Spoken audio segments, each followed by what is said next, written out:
I don't hear anything. I'm not hearing anything. Just as long as you.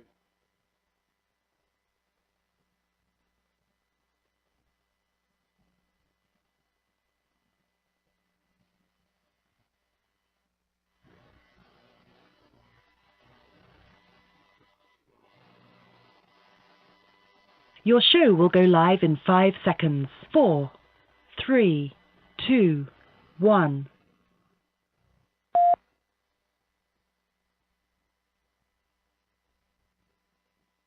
Blog Talk Radio.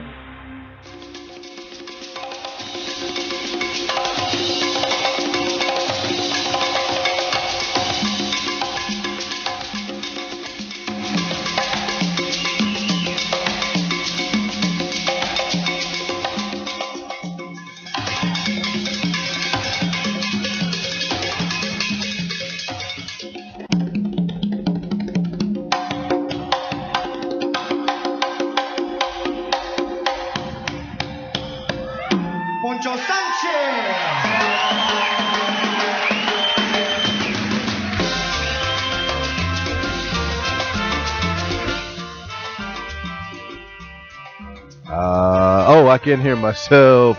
What's happening, everybody? This is the K. Thompson live show. I'm the son, Eric Payne, on the K. Thompson live show. Sitting here, I'm the co-host of the show. But my mom, can you try to speak up a little bit? You want me to speak up? Okay, you can be heard. I thought you couldn't be heard. Yeah, sure. We are on. So great music and all that kind of stuff. How you doing, Eric Payne? My son. Okay, you're K. Thompson. Yeah. Anyway, so you know how it is when you do stuff with. Is this my camera? When you do stuff with your mom, you know how it is sometimes, people. All right. Now listen, I had nothing to do with the camera. The mic. Remember that movie where the mic kept getting low and the guy?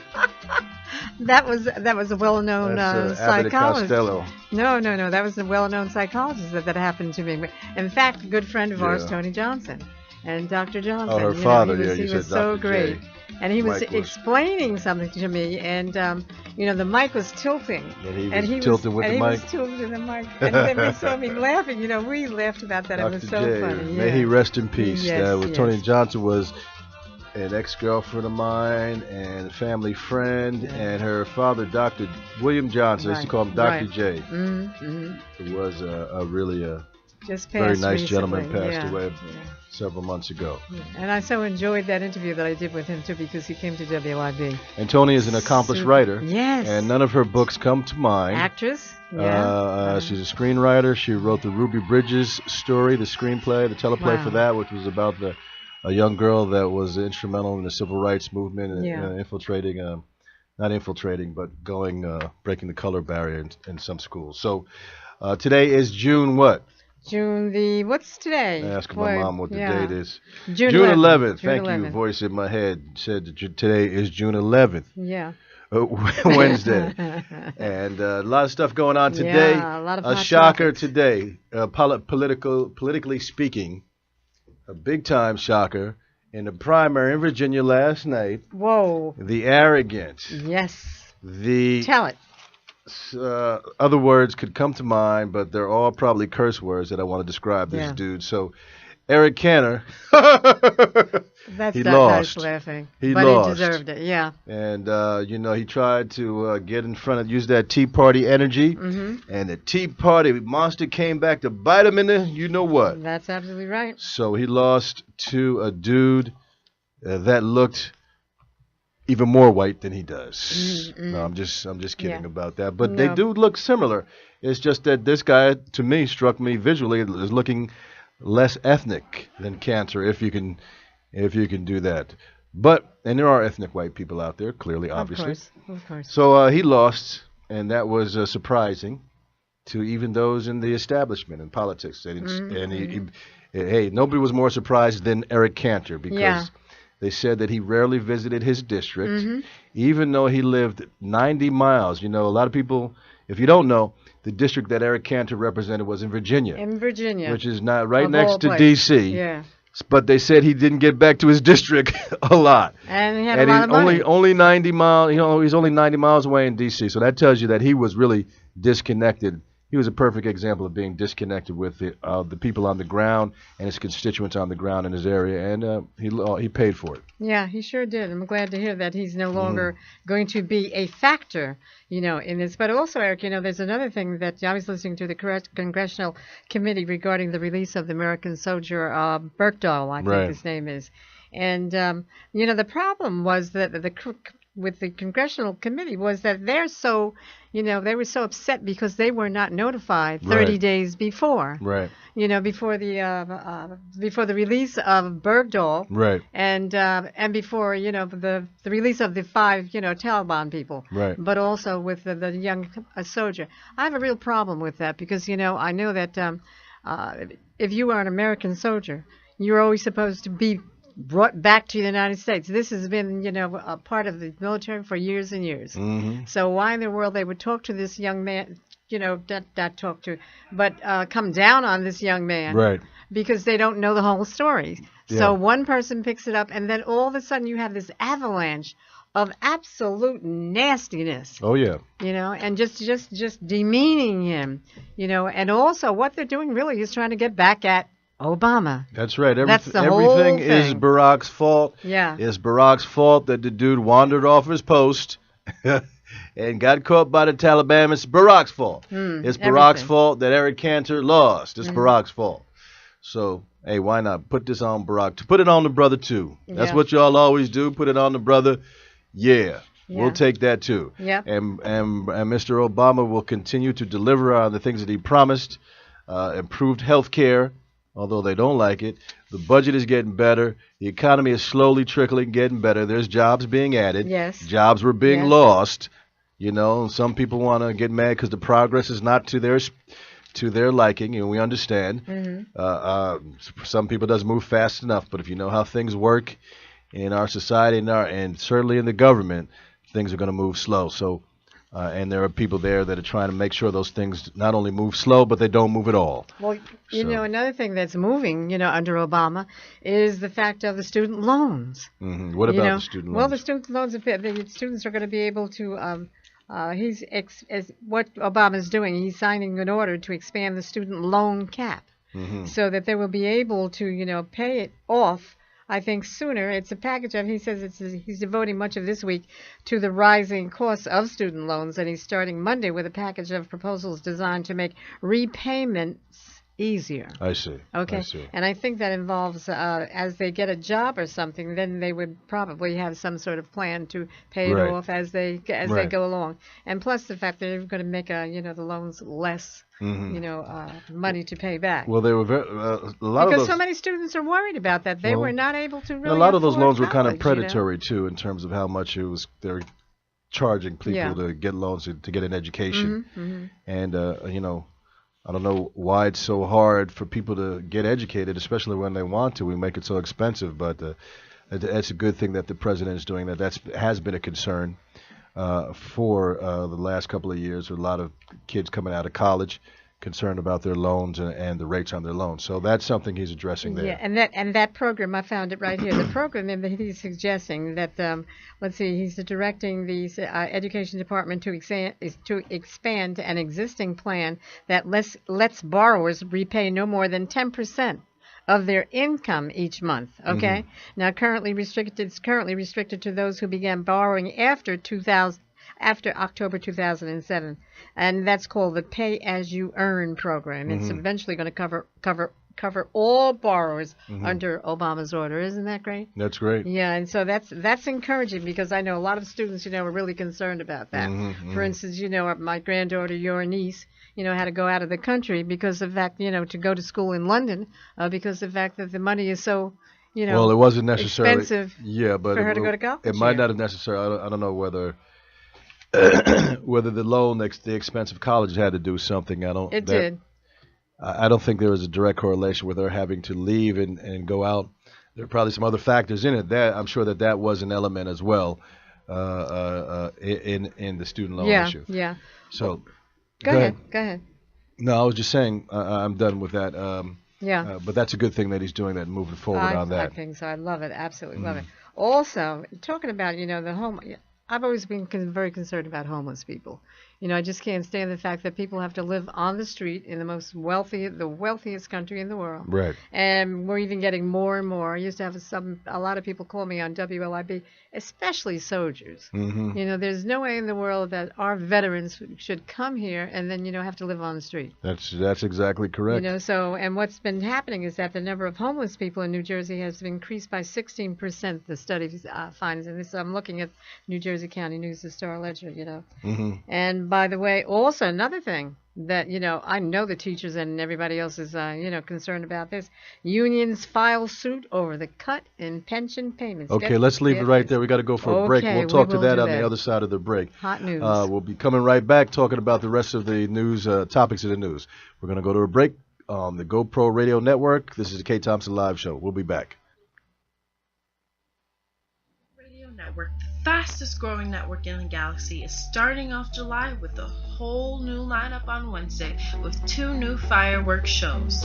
Starting July 2nd at 4 p.m. Eastern, be ready, GoProtos, to boost your confidence and accept the nerd within with cheerleader and founder of Nerdy Girl Wellness, Emile Lamont, with her new show, Nerdy Girl Wellness Hour. Next, at 5 p.m., enjoy the ride and experience history on the BCS Experience as host Byron C. Saunders discusses history, art, culture, and politics in review. Then at 6 p.m., Deshaun Farad will be brightening up the world with his new show, Worldwide, as he delves into issues affecting blacks across the globe. Right after that, at 7 p.m., join journalist Earl Morgan on the Earl Morgan Hour as he spends the hour with good books, breaking news, and great guests. Then flying in at 8 p.m. with hot topics and fiery discussion is K. Thompson Live with the legendary radio host K. Thompson of Inner City Broadcasting's WLIB and her son, renowned actor Eric Payne, who starred in films such as Spike Lee's Do the Right Thing, Drop Squad, and many more. Then at 9 p.m., cooking things up is Food Rap, featuring Shauna Glover and Nina Markel. Talk never tasted so good when it's all about good eating, food in the news, and great recipes. After that, at 10 p.m., is the Sexy Party Show with the bad boy of dating, Mr. Lucario of I Love New York fame, and his partners in crime, Miles Cunningham and pleasure expert Anita G. Last but not least, at 11 p.m. for the grand finale is Black Agenda TV Express, ending the fireworks with sought-out political commentator Glenn Ford, formerly of America's Forum. So listen to the voices in your head every Wednesday, starting July 2nd from 4 p.m. to 11 p.m. Eastern, only on the GoPro Radio Network. Go to www.goproradio.com. That's www.goproradio.com. Listen to the voices in your head.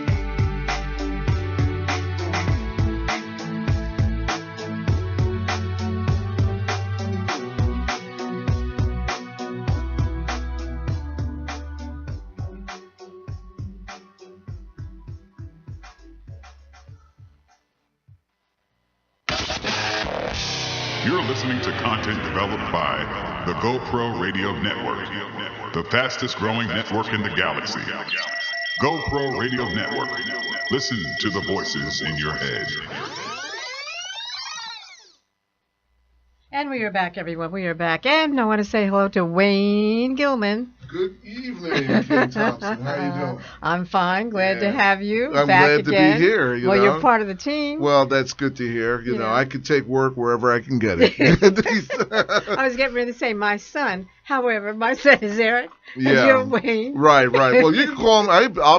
Listen, I'm an Don't orphan you now. Don't you I am an orphan now. I'll take anybody's parent at this point. You'll be a brother at the youngest, man. Yeah. You take it easy. You'll be a younger brother. A younger brother. You're not younger. You're not that young. Yeah, brother, please. You know, I'm trying. Hey, listen. You know, Yeah. No, you got to you keep would my be- image cousin. going. You would be an older brother. Oh, wow. Oh, just because I took retirement early doesn't mean that, There you go. Smart let man. me tell you something. Wayne Gilman, These parts still work. So you see on These camera parts still work. that Wayne Gilman and I are not the same person because you never you haven't seen us in the same place for about a month. So About a month, yeah. And I've Alter had, ego. unfortunately, good Yeah, reason. But, yeah. I'm glad to be back. Yeah, can you Yeah. get closer I to the don't mic? want Yeah. to. No, Oh. never mind. I'm just messing Eric's around. kidding. Oh, okay. That's Yeah. right. Yeah. We're in the same But Am shot. I on mic? Because Yeah, I sound sure. like Yeah. I am? We Okay, are. all right. Just so you're in the shot. Yeah. Good to have you back. Same here. You Same know, here. and of course we have to say again, we're so sorry about your father For because your he was loss, also that's a right. military person. Right, also. that's true. And he That's had been, true. so really, again, you Yeah, have our this is sympathies. an adjustment. I Yeah. mean, the thing is, and thank God you still have both. Mm-hmm. But it's a game changer. Yeah, And yeah. Of course. and I lost. I mean, a lot of my friends lost their parents early. You talk about they were in the 30s and 40s. Mm-hmm. I was lucky enough to have my mom for 47 years. Wow. Good. That's And yeah. I had my dad for 62. Did I say that? Yeah. You said it. Yeah. Mm-hmm. So the deal is that I'm grateful, and now I know what it's like, and Yeah. it's not easy, but Yeah. we'll carry on. And people have been very kind, very helpful, Mhm. and We learned a lot about your father, when Yeah. you were on last, because we had to do a repeat last week. Right. And I think it was a week before that, or maybe right, 2 right, weeks. yeah. And you were giving reflections about Uh-huh. him, and we so appreciated you doing that because Yeah. we know it was pretty serious. And Yeah, he was a hero. I mean, he was a Yeah, veteran. I tell you, Yeah. for this country. I was really surprised, because that happened way before, I even got onto the planet here. I mean, and my dad, dying at 94, he was able to cheat death so many times as a child. He suffered a snake bite. There was a little deformity in his finger because of what happened when he was a kid. Then he went into the armed forces. He wasn't even an American citizen back then. If they drafted you, regardless of what was going on, in World War II, you went in. Yeah. Right. And he went into a segregated army. Then he had to face the racism in this country and all that crap. And then the deal is that he was in Normandy, in Omaha Beach, which they just celebrated a week Yeah. ago. Wow. Yeah. 70 years. He nearly died there. He was in a he was digging a foxhole, and someone else decided to jump in while bombs. He was telling me this. While he was in the hospital last time. I didn't even know about this. Right. And then the thing is that, because he had been a postal worker, my dad was low-key, never did a lot of bragging or anything like that. But towards the end, he just started vocalizing about a lot of different things, things that I was able to get on tape. I was able to lock good. That's great. Yeah, that's Ancestry.com. Right. Some friends of mine have helped me in terms of trying to do a little tree with the family and all Right. that. So that was very helpful. But you had his voice. But you said that he was a low-key guy and all these heroic things. Heroes usually are true heroes. Yeah. True courage. Those people are usually low-key. Yes. I know. You don't. You wouldn't know it, and they don't brag about the things they do. They just get it done. Yeah. And those are people that we should emulate. And those are the type of individuals that we should make our heroes and role models, as opposed to some of these people out here that are Ringing the happen to bell, fall exactly. into the role model category. People like your father, who got it done. Black and white people who get it done and just do the work. This country is built upon the bluster a lot of times. A lot of times it boils down to the people on the street, everyday people who just live this life and get it done. Yeah. And I mean, as we're talking, I'm thinking about, this kind of, we're talking about military veterans. It comes to mind that we talked about earlier about these two Bergdahl. people, not Bergdahl, but these people who shot the two supremacists who shot the cops. Yeah. and called Oh, it a revolution. yeah, right. What happens is that when we have people like Eric Cantor, what I'm talking about is that these larger organizations, Tea Party, these militia, these idiots who get out there and want to get in front of the enthusiasm of people, get in front of the passion of people who are following their beliefs, sometimes warped or not, but they have something that they believe in, and then you get these people who don't believe in anything. But they just want to harness that energy and use it and excuse my language, pimp that energy, Right. and not really be about anything. Yeah. But what you have is, like I said, people like your father, the average everyday person who is passionate about life, who has to live this life, the reality of this lofty pie in the sky laws that these guys in D.C. put together. But the people, everyday people, have to live those laws, and so those are people that are really heroic and things like that. Absolutely. I mean, these crazy people who decided this was a revolution, but somewhere in their mind, they listened to some of this rhetoric that some of these people were fueling the flames for, and they took it to heart. They weren't able to separate. But they were passionate. They were people on the ground, everyday people. And I feel sorry for people that are really have something that they believe in, that their Tea Party, we don't, I mean, we believe that, I believe their beliefs are wrong, are flawed, They're warped. but they believe in something. And I feel sorry that they have these individuals like a Cantor, who's gone now, but was able to use these people's enthusiasm to their benefit and not really be true, which is why he got voted out, because they saw through the facade that he was just using them to get to a place. But I guess the thing is, the political climate in this country now just seems to be changing so adversely. Right. I can't think of a black another man in the White House, bro. Yeah, well, I mean, all bets are off. But that largely has a lot to do with it. You talk about the Bergdahl deal. You know, if that had occurred in his first term, you know, he would have been out. Yeah. Right. You know? Exactly. So, I mean, the thing is, it was a calculated risk that he took. Right. But, I mean, the fact of the matter is he was able to at least get this man, whether you agreed with the positioning that he took or not, he's home now, or he's on his way home. Right. And that's it. But, you know, I was just telling Kay earlier that I was on the fence about that after reading a little bit of his history, you know? Right. And you know, I mean, there were soldiers that basically he could have put in harm's way. Well, there's soldiers that did die because they were looking for him. Yeah. So, you know, but you know, you never leave an American soldier, I don't care what they did or how they did, worry about that when they get home. Yeah. You know, because there's still the family to consider. Oh, you see? No question about that. So. But I think the government messed up again because they should have thoroughly vetted him out. I mean, this man had harbored certain feelings. And the thing is, this is a democracy. You know, the Tea Partiers, they have a right to breathe. They have a right to elect their people. There's a constituency that believes in that craziness down there, and they feel that they're going to accomplish. And they certainly got the message across. The Republicans now running scared. That's right. They are concerned. It's bad enough that the party was in shambles for 2016. You know, but now it's like they're going to even harden themselves, you know, with respect to that conservative element. Their party, I think, is slowly going out of fashion. Oh, it has been. I'm telling you, because of their way out ideas, they're not up to par where the rest of the country is. Right. Okay, so the Republicans are, I think they're fishing for, you know, things to be really concerned about. You know, and it's annoying because the fact that they're really holding up progress. They are.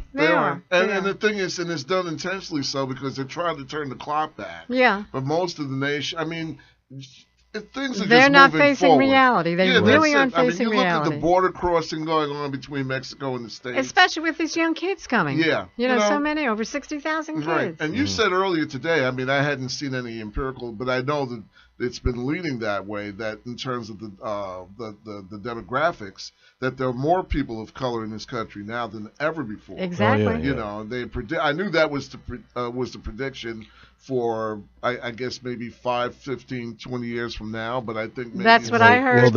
I heard happened. the figures are, you know, tipping, you Yeah. know, toward more black and brown people than whites now. Exactly. Well, they This did was just recently. statistics that in California, I think that Latino voters outnumber white voters 3-1. Wow.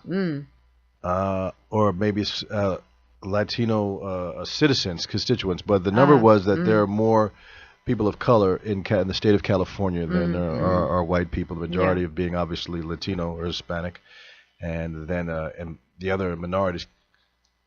You said it was Asian? There's a large Asian population, but it's 3-1, I believe, in terms of outnumbering. Then you said Asian is the second and African American is the third there.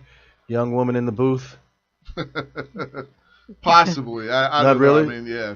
Yeah, I mean, it seems you're talking about the voting bloc or just the. I think they were talking about from a consensus population right. standpoint. It was either that or the voting bloc. I forget, but this was just within the last 2 weeks, in either Rachel Maddow or one of the MSNBC shows that I got this statistic that was got by the government out there. So I forget exactly what it was, but there are now the majority in terms of. They are the swing vote. Every election, you know, you have to pay attention to that community. Yeah. I think some of them get it, and then there are others who have bought into that pie in the sky American dream business Right. that a lot of us swallowed back in the day. Right. You know, Thank you. Exist anymore, you know. I want to go into another direction. Sure. You know, and that is the guns.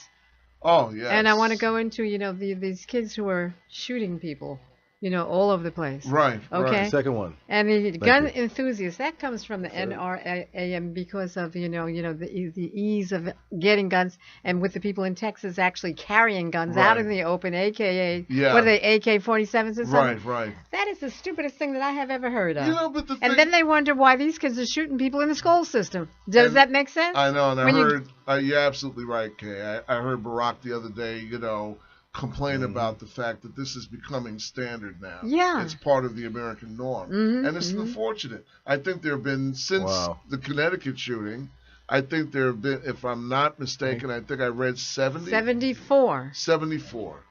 That in different places all around, Unbelievable. So that doesn't So make sense. there's a comfort with that. And I don't know. I mean, I grew up in the neighborhood. You had to worry about gangs back in the day, but the worst that would happen is that people would fight with their fists. They may pick up a bottle and cut someone. It's the worst yet. If you got hold of a knife, that would have been one thing.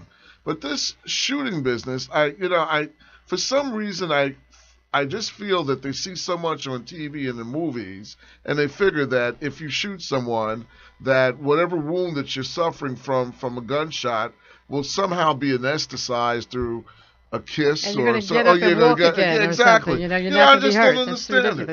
I mean, I don't know. I was really paying attention just a second ago. If you're trying to draw the correlation between the NRA and guns and their prevalence, right? It seems that these. I mean, there are two separate issues. The way I see it, that play within this overall issue is one is the NRA and their stance on guns, and the fact that these individuals who happen to be one hue, for the most part, that go and shoot up people. Yeah.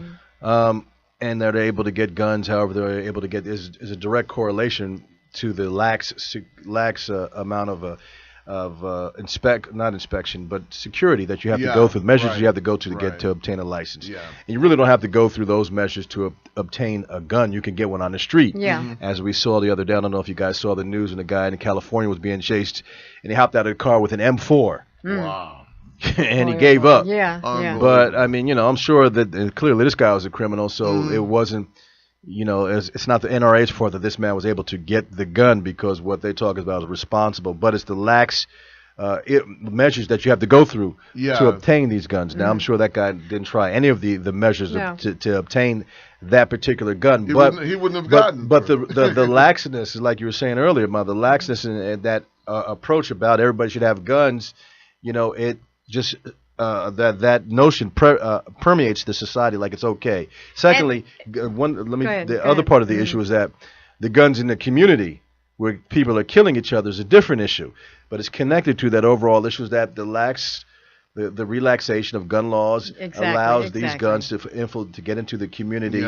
And on the other end of that nutty guy who wants to shoot up the girls because they don't talk to him, you have the thugs in the neighborhood who, like you said, resolve everything with gunplay. Right. And so, unfortunately, the thing is that we're turning our guns, I'm talking about our communities in particular, those guns are turned on each other.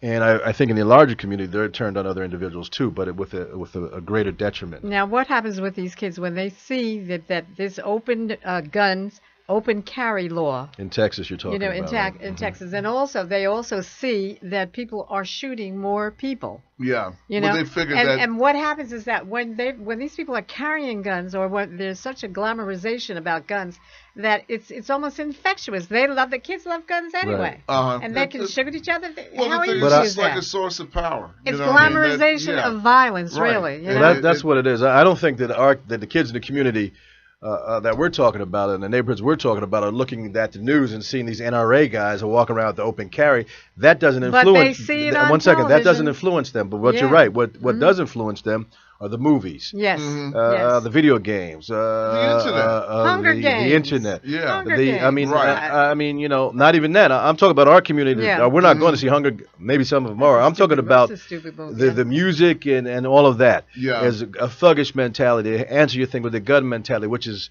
kind of an offshoot of America's obsession with guns, but it's not.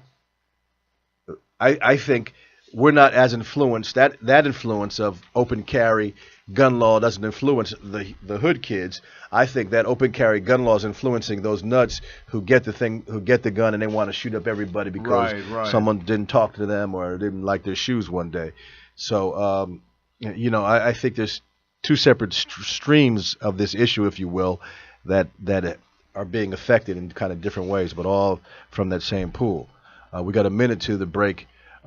And also, too, I think on a larger thing, it's kind of a way to give the finger to the President of the United States. Of course. It's a way to send, it's a dog whistle to say, we're going to carry our gun, and if you don't like it, cool. Well, I mean, that's really what's at heart there. That's a smack in the they face just at wanna, Obama. They're always blaming everything on him, So let's go to a break real quick and finish this up on the other side real quick. I didn't mean to cut you guys off. No problem. But we'll be right back at the K. Thompson Live Show. Hello, everyone. I'm Dashawn Farad. Would you like to listen to a show that delves into issues affecting people of African descent across the globe? Or better yet, would you like to discuss politics, sports, and world affairs from a black perspective? If so, my show is the show for you. Tune in to Worldwide with Dashawn Farad, Wednesdays live at 6 p.m. on the GoPro Radio Network. And always remember, I'm just a brother. You know we've got to find a way to bring some loving here today. The views and opinions expressed on GoPro Radio Network shows are solely those of the speakers and are not necessarily the views or opinions of GoPro Radio Networks, Inc. or its affiliates. These broadcasts are provided on the understanding that they do not constitute professional advice or services. Individuals who speak in these broadcasts express their own opinions, experiences, and conclusions. GoPro Radio Networks and its affiliates do not necessarily endorse or oppose any particular opinion or conclusion discussed in these broadcasts. You may not edit, modify, or redistribute these broadcasts in any way without the express permission of GoPro Radio Networks, Inc. GoPro Radio Networks assumes no liability for any of your activities in connection with these broadcasts or for your use of these broadcasts in connection with your website, computer, or playing device. You're listening to content developed by the GoPro Radio Network, the fastest growing network in the galaxy. GoPro Radio Network. Listen to the voices in your head. And we are back, and you are listening to K. Thompson Live. I'm K. Thompson with Wayne Gilman. And with Your son. I'm Eric Payne. Okay, I'm sorry. I love your voice, Eric. Wait till I can't hear myself. You can't? I can't hear myself. Okay, Why? that's a little bit better. Oh. All right. Yeah. So, but just picking up our discussion about guns and the whole image in this society, but guns are really something that's very American, right, Wayne? I mean, it's as American as apple pie, but, the thing is just that it's got to be a dividing line in terms of its usage. Yeah. We are now more civil as a society, and I'd like to think that the days of the Wild West are over. Right. You would think, but based on what goes on, and then as you cited the other cases recently about the shootings out west, right here in New York, we have another situation which is almost a small microcosm of the big issue of a lack of security. We had a gentleman who just was recently released from jail, someone who suffered an illness. And unfortunately, in New York State, and I guess this applies to the rest of the country, that after this person serves time, the organizations that were once constituted to help people who were mentally disabled just aren't as active as they used to be or getting the funding that they have. So they release these people out into society. And then you have two little kids in a housing project in Brooklyn getting stabbed. And I just think, and it's just unfortunate that goes on. I mean, you look at him, he goes to court. I mean, he's not capable of defending himself. But I guess he's told. It's a little bit different than gun violence. It is, but the NRA would tell you, if somebody would have had a gun, I know, they would have got that guy. Exactly. Because I sure would have got him if I would have had a gun. Well, let me tell you something. If all of us were strapped, you think there'd be an NRA? No. If every black man... Are you serious? You know, yeah, right. Regardless if of all where the brothers, we were, if we're all that's strapped... That's their biggest fear. Yeah, I know. Right. It is Dear NRA, I would like to become a member. I am also a member of the Black Panther Party for Self-Defense, and we agree with your image. Right, exactly. Your stances on gun rights in America. And that's been the issue. I mean, the thing is, some have managed to infiltrate because, we're diverse. You know, they'll get somebody rent a Negro again. Right. Come up and... There's a couple of rent a Negroes out there, too. Yeah, they're available. Yeah, they are. For $9.95 a month, you could rent that yourself cheap, huh? Okay. a Negro. Yeah. But it's unfortunate that we have some in our community who are like that and they miss the big picture. Yeah. But they exist. And, again, I have to give them their right to breathe, but their impact on what's going on with society is just scurrilous. Well, likewise, they have to give you your right. I mean, I just wanted to go. There's a point where we talked about guns. I mean, but they are very American because my mom, you were taught how to fire a gun by my grandfather about that today. In the hills of Virginia, West Virginia, right? Yeah. Ride horses and so I never milked a cow. That was part of the culture, but that was part of the gun part of the culture. Yeah. In West Virginia, my grandfather and great grandfather, they had a rural area that they lived in, and guns were part of the culture. So that's part of how America was developed, the gun, and unfortunately, like we said, it's evolved into something that can be. I mean, if you want to shoot something for sport or target shooting or defense, we understand. But if you ever fired a gun, I have, and as you have, but you understand that this is something that's made for destruction. Yeah. This is something that's made for extreme circumstances, protection, hunting, survival, things like that. So to act as if it's not a deadly instrument is part of the problem, that people don't approach that responsibility of owning something which can cause death. They don't approach that responsibility and take it quite as serious as, you have to drive it. You have to learn how to drive a car. You got to learn the rules of the road because you can kill yourself and other people. And people go to to schools and there's classes that you have to go through in school to do. There's an underlying thing with this, with the NRA. Let's face it, a lot of them, their grandparents used the gun to kill black people. Right. Okay, and to keep black people in, and so that's always in the back of my mind. There's probably a number of them. Yeah, I don't think you could speak in. I'm not saying anything, but that's exactly what was going on because there was slavery during that time, and who received the the horrible part of this were the African American people and black Indian people, period. People who were not white. If we could just get beyond the racist stuff. Yeah. Because some of these people from the NRA and some of the people from the other party, what is it, the Conservative Party? Right. And the, who's it? Republicans. The Republicans. Let's face it, they have this deep-seated racism still in this day and age. And the thing is... And I want to stop talking about race, but, how can you? Because so much stuff is, based on it. It's predicated on that. And you really, really get... And it's not going to change, even with a black American as a president. It just does not seem to change. But, the thing is, I also think the media has played an important role in fueling this issue of fear that you have to have. I grew up, when my parents came to this country... I grew, as I said, Bedford-Stuyvesant back then was not as gentrified as it is now, and you worried walking the streets. And there was a part of me as a teenager, I wanted to have a knife or a gun to walk with, but my dad always told me that if I had a gun, I would use it, or it would be used against us. Say if someone were to break into the house or something like that.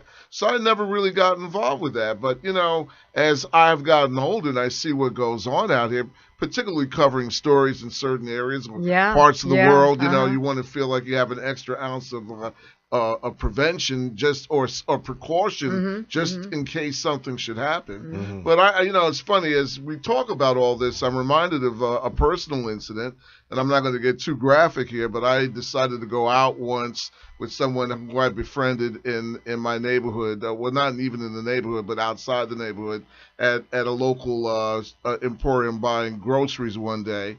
And this person, we struck up a conversation, and we had our first date. This is a while ago. And I told her at the time that, you know, I was living in the Bronx, and she didn't know what the Bronx was like. All she knew about the Bronx is what she saw on TV. And usually the perception of the Bronx is the South Bronx, where there are fires in every block, and there's, you know, anything outside Yankee Stadium is just bad news. Anything south of Fordham Road is bad news. I happen to live at the very end of the Bronx, where you're on the border of Westchester County. I'm not saying it's any safer there. But the deal is, I happened to bring this young lady to my home. We were going to have dinner and all that business. And as she opened up her pocketbook by accident looking for her keys, her car keys, out came a .22 pistol. And I said, I'm not going to call her name, not to say that I even know where she even exists now. I think she went back to China. No names. Well, the deal is, it's just that when I saw this happen in front of me, I had to ask. I said, "Did you plan on using this on me?" They said, "Oh, no, wait, no, just you know, you told me you lived in the Bronx, and you said you lived in the Bronx. You know, exactly. You ought to know better. Well, you know what? Where's your piece?" And I decided to take her home behind that. I said, "You know, don't you even think to come back here again." You know, I did bring her, but I mean, the deal is, it's just you didn't get your James Bond on. Thank you, you know, please. I don't think she would have understood that. You know, I mean, I was like so livid behind something like that. You got a 22, little stinking 22 coming out the. Why you get insulted on 22? She brought a 38. Listen, that's something to get upset about. Regardless, you know, it would have done damage anyway. You know, I'm just saying, you know, funny, gentlemen. Please, you know, if I wanted to be stereotypical, you know, I didn't even want to go there. Yeah. But I was so offended by the fact that she thought that I was bringing her to some slum, and that she would fear something with me. You know, I mean, you don't know. Maybe she felt like she was just protecting herself in that neighborhood. Well, yeah, but I mean, the deal is, then why bother? You knew you were coming. My mind, you are really angry about it. You really got offended, huh? Still angry about it. How dare you? Took her back to her community. You're not the mayor of the Bronx. Don't get upset. You're not the mayor of the Bronx. No, I don't want to be. I don't want to be. This is an affront But you on know, my the thing community. is, what if I had gotten closer and you'd have said, "You want to see my 22?" You would have got upset. That would have insulted you. I'm not following you right now. Okay, all right, yeah. Okay, gentlemen. The heat, is getting a little too warm. Wait a minute. I don't know. Wait a minute. I have to, you know, say something here. Send it back to Chinatown. No. You know, you're talking about New York and talking about the Bronx and let's talk about Brooklyn. Let's talk about Harlem. There's a friend of mine in Harlem. Her name is Dawn Harris Martin, and you know, she had a lot of students from the Mahalia, Jackson School. You know, in Harlem. Did you hear about her school? Mm-hmm. She now has Grandma's Place, you know, in Harlem. And she's a good friend, and she's going to be coming on to talk about her, you know, students and, you know, the things that she's doing. So I wanted to say that. Also, we have a friend who also is a new author, and that's Keisha Peterson. And she wrote this book. The name of her book is Knowing When Enough is Enough. And it's her guide to building her self-esteem, and it's a wonderful, wonderful book. Oh, I got to get a copy of that. Yeah, that's really wonderful. I need to send that too. So I wanted to, you know, tell her about that. Can you show the book to the camera, please? Sure I can. Where's the camera? Right there. That thing right in front there? of you. That's the camera. Yeah, this is the camera, and this is by Keisha Peterson. It's a brand new book. And I didn't know that she was an author, but she is, and, you know, a very good friend and from she was years having a book signing tonight, I think it really was. Yeah. And we weren't able to go because obviously we're here talking to you folks. And also, Toni Johnson has a new book out. We were going to have her on, an author friend of ours. Do you remember Dr. Johnson, who was the psychologist who came on with me? Vaguely, 1 year, you know, this is Toni Johnson's father, who just recently passed. Oh, okay. I'm sorry to hear that. So, a lot of things going on. Right. You know? Hillary has a book out, too. I'm curious let me tell you, Hillary. Yeah. Let me tell you a little bit about Hillary. Okay. Because I was going to talk about women in politics anyway, powerful women. She's powerful. I want her to run. I want her to run. I also want a lot of other women to think about running. Eric, did you know that your mother was thinking about running for office at one time? Did you know Not that? really, but I'm not surprised to hear that. Yeah, because there were some issues that I was so angry about. Right. You know, and involving the community, mainly about education. Right. and a number of other things. And you were surrounded by a lot of political heavyweights. And yeah, sure. So I mean, I could see where that would easily rub off. And so is Eric. Right, exactly. Yeah. Yeah. So Donald Payne Jr., you think he might be calling in? Maybe. I know that they have votes. They're working, and they have votes that they have to take this evening. So if he can get a chance to get away, then I'm sure he'll call in. And we'd like to get his thoughts about, Eric Cantor and see what the buzz is down there that he got that they all been talking about. And then also, I have to say that my grandsons were in from Bermuda, Gabriel Scott and Dallas Scott. And the last time they were here, they were in junior high school. Now they're taller than I am. That's not saying. They were actually in middle school. Gorgeous middle school, right? And like young middle school, so they're like 10 and 9. So now they're 15 and 14, and they're pretty tall. So all of a sudden I'm looking up. It's that air down there, or over there. I don't know. It's not down, but it's more over than down. Yeah, and their mom is Gina. And I want to say hello to them. They're listening, and they're in Bermuda and Brian and the rest of the crew, Brianna, et cetera, et cetera. We got about probably a couple seconds to go to the break. Yeah. But on the other side, I want to briefly mention, you talked about, well, here we go to the break. We'll talk about just a little bit about the sports, about the NBA Finals. If you've been seeing that, what's going on there. But we'll be right back. Can we talk about the Clippers, too? On the GoPro Radio Network. You tell my mom doesn't know anything about sports. She wants to talk about the Clippers now, the Finals. We'll be right back on GoPro Radio you can Network. say that. I don't know everything. We'll be right back. We interrupt this broadcast to bring you a great opportunity. If you have a product or a service, a talent or something important to say, now's your chance to have your very own radio show. Whether you're just starting out, a veteran looking for a professional platform to enhance your presentation, the GoPro Radio Network is the premier place to cultivate and share new and exciting content. We'll help you to grow your audience and keep it growing long after your first broadcast. Now you have a voice. Call 212-696-8562 today or visit www.goproradio.com and you'll be amazed at how easy and affordable it is to have your very own show on the fastest growing network in the galaxy. GoPro Radio Network. Listen to the voices in your head.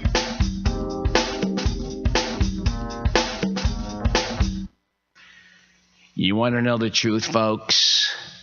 Do you really want to know the truth? Well, perhaps you can't handle the truth. But if you can listen to GoPro Radio. Tune in at www.goproradio.com. Now, have I made myself clear? GoPro Radio Network. Listen to the voices in your head. I know I do. You're listening to content developed by the GoPro Radio Network, the fastest growing network in the galaxy. GoPro Radio Network. Listen to the voices in your head. And we're back on the GoPro Radio Network. You said you finished a book in 10 minutes. I don't know if that's a good thing. Don't mention the book. No, I don't know if that's a good thing or not. That you could read through 10 minutes. Anyway. Oh yeah, you do read. Yeah, well, that's I forgot about. Yeah, my mom does read 2 and 3 books at one time. That's pretty fast. So we just want to. Now, my mother brought up the Clippers, and I'm told we're talking about the NBA Finals. But however, that was a very good point. I forgot because there was a deal. Or some Sterling still debacle. Yep. Do you have an update on that, Ma? Not really, but I don't believe I'm asking my mom about sports, but it's the first time for everything, everybody. No, they said today that he has gone back on his promise that he's not going to sell. No, I didn't think he was. Yeah. He keeps going back and forth. He is offended that somebody thought what he had to say was racist. There, young lady. You know? Who's this? I like the way she does business over there.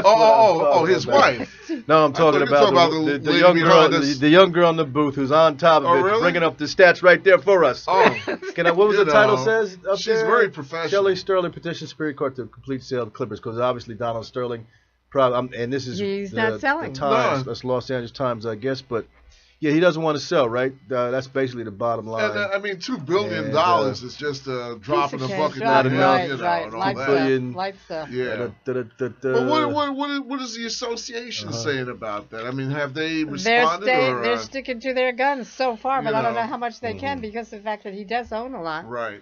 And he can fight from now on with the money that he has. Well, he was saying something. Can you scroll up a little bit? I think that he was saying something that the NBA has its own problems. Boom, boom, this and that.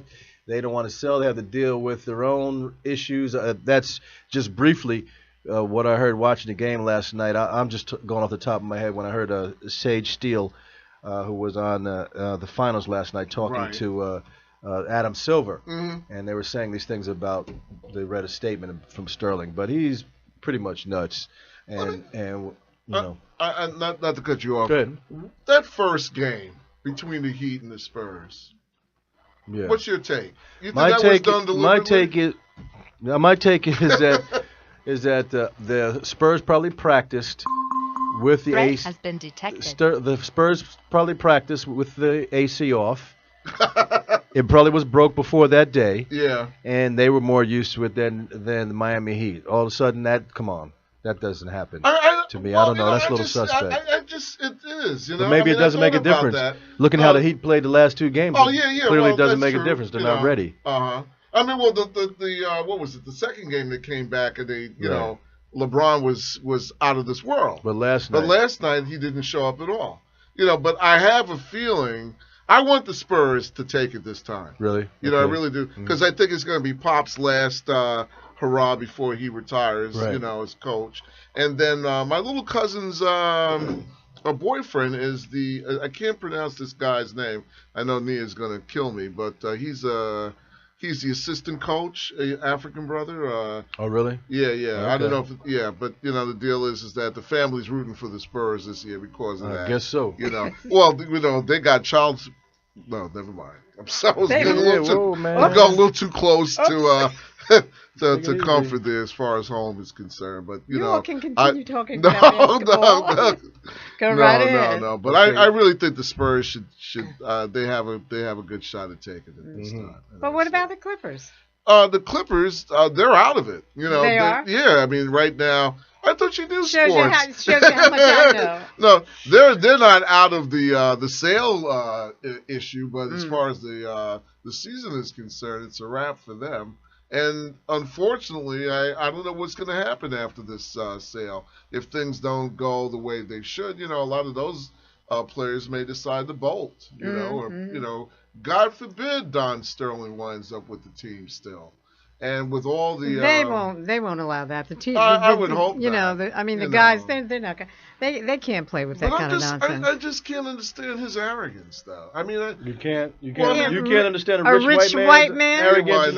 They try anything. Come on. Right. You know. I know that's probably very naive. No, I don't have anything against rich white men. Yeah, no. As long as they can give you some money, right? Not me. I'm not interested. But the point is, you know, it is a racial problem. It is. You know, and you can't forget it. I don't know how anybody could, you know, really play good basketball, thinking that this guy really does not think a lot of them. Right. I mean, of them as human beings. That makes me angry. It's so offensive. Yeah. It's you know, as I said, I don't think, you know, he shouldn't even be at the games at this point, you know, and all that. Any game, you know, even a street game for that matter. You know, it's just it's awful. But we'll see how that unfolds. You know, I mean, money talks, and I know the way it's really just a personal matter between between he and his wife, or his estranged wife. I think it's a personal. I don't think it's a personal matter. I think he's just nutty, and he just can't let go of the team, and he's just crazy. You know. Yeah. And you know, they do have a point. I mean, they knew about his antics for a long time. I don't know if anybody made it an issue. Obviously, you're in one business; they're probably not going to reprimand you for what you do in the other business. But perhaps some players, some civic-minded players, could have brought that up. But you know, if it wasn't messing with any of their money, I can imagine nobody probably wanted to bring up the issue that he was, you know, discriminating against people. Right. Although I do know people that lived in some of his other buildings, and they said they did have African Americans in some of those other buildings. So who knows? But he needs to go. That's the bottom line. Yeah, that's it.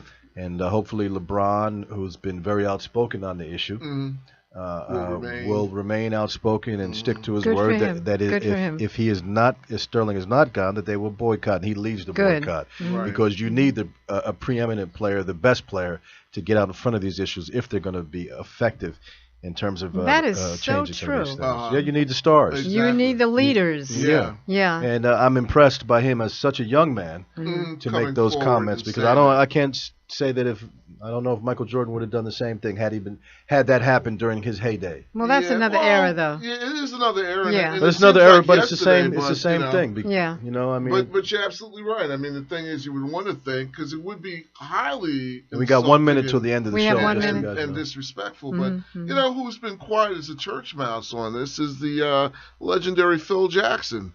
You know, I mean, he's had his own issues. Yeah, what happened with him? Well, I mean, the thing is, I would think that he would be outspoken. I figured here's the premier coach of basketball. He's won so many rings, and the fact of the matter is, although the Dolans have commented, we hadn't heard, to my knowledge, I haven't heard anything from Phil. Right. Well, I don't know if he necessarily, wants to even wade in that. Or why does he have to comment one way or another? It's like, I mean, for me, I mean, I would necessarily expect to hear a comment. I mean, if they wanted to weigh in to make their opinions known, that's fine. But I wouldn't necessarily expect to hear a comment from him. He's not. They need to stand up and be counted. Yeah, everybody needs to stand up. That's the issue. Exactly. This is a racial issue. Right. Okay, you cannot insult someone. You know, the way those players have been insulted by this man who just happens to be rich. Right. Okay? No matter how much money you have. We're coming to the end, so we're going to have to wrap up on the K. Thompson Live Show. My name is Eric Payne. I'm Kay Thompson. And I'm Kay's son. I just want to say one thing. Wayne Gilman. I just want to end with this. Those of you who are interested in doing a talk show, please get in touch with Ty Washington here at GoPro Radio Network. Okay? You can do your own show. We're looking for people. We're looking to extend. All right. Join us next week on the K. Thompson Live Show on the GoPro Radio Network. And that's it.